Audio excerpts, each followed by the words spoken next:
सूत जी बोले। तदनंतर विस्मय से युक्त नारद मुनि ने मेधावी ऋषि की कन्या का वृतांत पूछा। नारद जी बोले, हे मुने, उस तपोवन में मेधावी की कन्या ने बाद में क्या किया और किस मुनि श्रेष्ठ ने उसके साथ विवाह किया? श्री नारायण बोले, अपने पिता को स्मरण करते करते और बराबर शोक करते करते उस घर में कुछ काल उस कन्या का व्यतीत हुआ। युद्ध से भ्रष्ट हुई हरिणी की तरह घबराई शून्य घर में रहने वाली दहक रूप अग्नि से उठी हुई भाप द्वारा बहते हुए अश्रुनेत्र वाली जलते हुए हृत कमल वाली दक्ष से प्रतिक्षण गर्म श्वास लेने वाली अतदीना घिरी हुई सर्पिनी की तरह अपने घर में संरुद्ध अपने दक्ष को सोचती और दक्ष से मुक्त होने के उपाय को न देखती हुई उस कृशोदरी को उसके शुभ भविष्य की प्रेरणा से सांत्वना देने के लिए उस वन में अपनी इच्छा से ही पर क्रोधी, जिनको देखने से ही इंद्र भयभीत होते हैं, ऐसे जटा से व्याप्त शंकर के समान दुर्वासा ऋषि आए। हे नारद, कृष्ण ने राजा युधिष्ठिर से कहा कि हे राजेंद्र, वह दुर्वासा आए जिसको कि आपकी माता कुंती ने बालापन में प्रसन्न किया था। तब उन सुपूजित महर्षि ने देवताओं को आकर्षण करने वाली विद्या उन्हें दी और हे भूपाल, जिन्होंने सब देवताओं से नमस्कार किए जाने वाले मुझको भी रुक्मिणी के साथ रथ में बैलों की जगह जोता। दुर्वासा को बैठा कर रथ खींचते हुए जब हम दोनों मार्ग चलने लगे, तब चलते चलते मार्ग में अति तीव्र प्यास से सूख गए थे तालु और ओष्ठ। जिस रुक्मिणी के ऐसी जल चाहने वाली रुक्मिणी ने जब मुझे सूचित किया, तब कंधे पर रथ की जोत को रखे हुए चलते चलते ही पांव के अग्रभाग से पृथ्वी को दबाकर रुक्मिणी के प्रेम के वशीभूत मैंने भोगवती नाम की नदी को उत्पन्न किया। तब वही भोगवती ऊपर से बहने लगी। अनंतर उसी के जल से हे महाराज, रुक्मिणी की प्यास को मैंने बुझाया। इस प्रकार रुक्मिणी की प्यास का बुझना देख उसी क्षण अग्नि की तरह दुर्वासा क्रोध से जलने लगे और प्रलय की अग्नि के समान उठकर दुर्वासा ने शाप दिया। बोले, बड़ा आश्चर्य है हे श्री कृष्ण, रुक्मिणी तुमको सदा अत्यंत प्रिय है, अतः स्त्री के प्रेम से युक्त तुमने मेरी अवज्ञा कर अपना महत्व दिखलाते हुए इस प्रकार से उसे पानी पिलाया, अतः तुम दोनों का वियोग होगा। इस प्रकार उन्होंने शाप दिया था।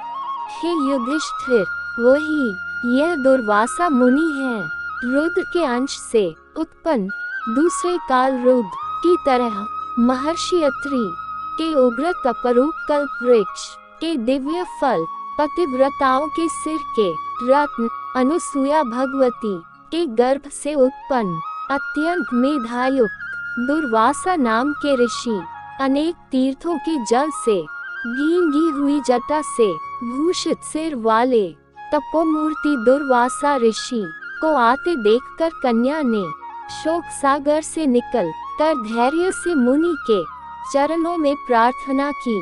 प्रार्थना करने के बाद जैसे वाल्मीकि ऋषि को जानकी अपने आश्रम में लाई थी, वैसे ही यह भी दुर्वासा को अपने घर में लाकर अर्घ्य, पाद्य और विविध प्रकार के जंगली फलों और पुष्पों से स्वागत के लिए आज्ञा लेकर आदर पूर्वक पूजन कर तदनंतर हे यह बाला बोली।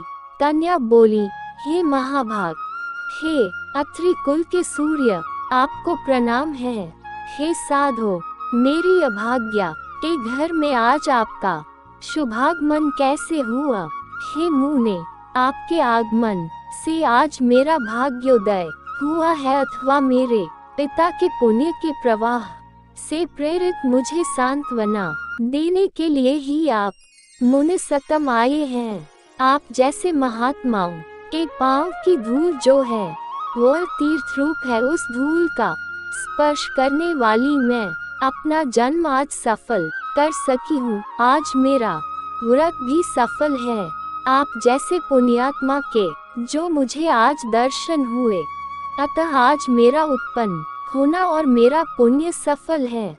ऐसा कहकर वह कन्या दुर्वासा के सामने चुपचाप खड़ी हो गई। तब शंकर के अंश से उत्पन्न दुर्वासा मुनि मंद हास्य युक्त बोले। दुर्वासा बोले, हे द्विज सुते, तू बड़ी अच्छी है, तूने अपने पिता के कुल को तार दिया। यह मेधावी ऋषि के तप का फल है जो उन्हें तेरी ऐसी कन्या उत्पन्न हुई।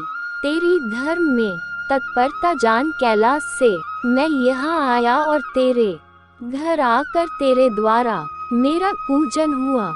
हे वरारोहे, मैं शीघ्र ही बदरिकाश्रम में मुनीश्वर सनातन नारायण देव के दर्शन के लिए जाऊंगा, जो प्राणियों के हित के लिए अत्यंत उग्र तप कर रहे हैं। कन्या बोली, हे ऋषि, आपके दर्शन से ही मेरा शोक समुद्र सूख गया। अब इसके बाद मेरा भविष्य उज्जवल है, क्योंकि आपने मुझे सांत्वना दी। हे मुने, मेरी उस प्रादुर्भूत बड़ी भारी ज्वाला युक्त दक रूप अग्नि को क्या आप नहीं जानते हैं? हे दया सिंधु, हे शंकर, उस दहकाग्नि को शांत कीजिए। मेरे विचार से हर्ष का कारण मुझे कुछ भी दिखलाई नहीं देता। न मुझे माता है, न पिता, न तो भाई है जो धैर्य प्रदान करता। अतः दक समुद्र से पीड़ित मैं कैसे जीवित रह सकती हूँ? जिस जिस दिशा में मैं देखती हूँ वह दिशा मुझे शून्य ही प्रतीत होती है। इसलिए हे तपोनिधे, मेरे दक का निस्तार आप शीघ्र करें। मेरे साथ विवाह करने के लिए कोई भी नहीं तैयार होता है। इस समय मेरा विवाह न हुआ तो मैं फिर वृषली शूद्रा हो जाऊंगी। यह मुझे बड़ा भय है। इसी भय से न मुझे निद्रा आती है और न भोजन में मेरी रुचि होती है। हे, अब मैं शीघ्र ही मरने वाली हूँ, यह मेरा इस समय निश्चय है। ऐसा कहकर आंसू बहाती हुई कन्या दुर्वासा के सामने चुप हो गई। तब दुर्वासा कन्या का दक दूर करने का उपाय सोचने लगे। श्री नारायण बोले, इस प्रकार मुनि कन्या के वचन सुनकर और इसका अभिप्राय समझकर बड़े क्रोधी मुनिराज दुर्वासा ने उस कन्या का कुछ हित विचार पूर्ण कृपा से उसे देखकर सारभूत उपाय बतलाया। इति श्री बृहन्नारदीये पुरुषोत्तममस्माहात्म्ये 9।